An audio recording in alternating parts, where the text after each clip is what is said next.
Great job. Anybody looking for a kicker, I think you got the job. Okay, Adventures in Training was started primarily because I was working in orthopedic offices, 2 different orthopedic offices, and in between a hospital. And I think everybody's aware now that the doctors do not regulate the treatment, how long and how much, that kind of thing. Insurance companies do.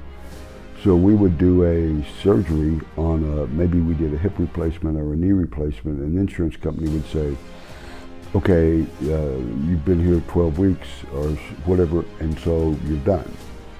And I would say, well, but this lady can't get off a toilet seat, or this person can't go downstairs, so how can they be done when they're not fully functional?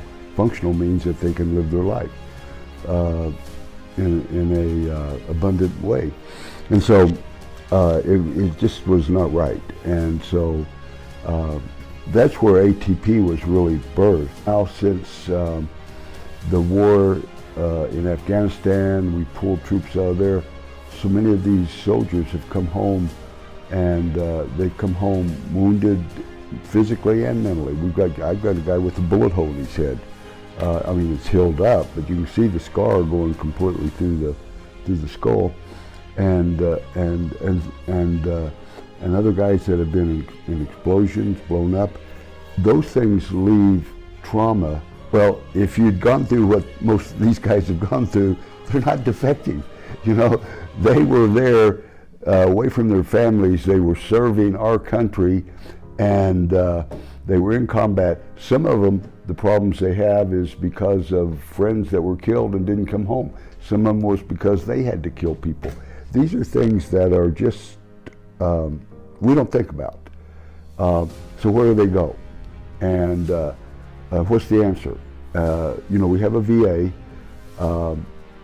Again, a lot of times the VA, they see so many people, and their solution a lot of times is more drugs.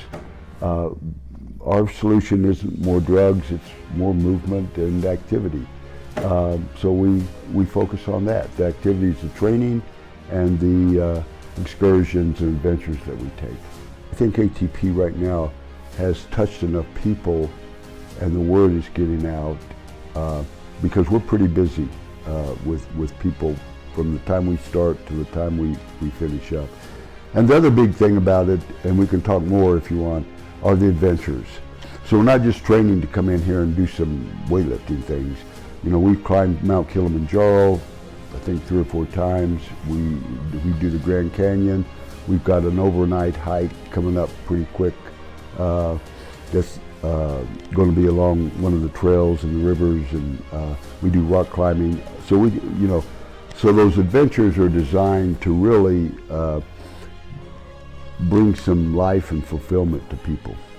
So it's not just, it is veterans, but it's all there's lots of people that have, you know, uphill against the wind, not a lot of help, and but they still have a heart to climb the mountain. The best thing I like about ATP is when people get to moving again, and the relationships that they build with other veterans and with the people, with our staff that are working with them, and you see them kind of come out of the darkness and back into the light. That's the best. That's the best part.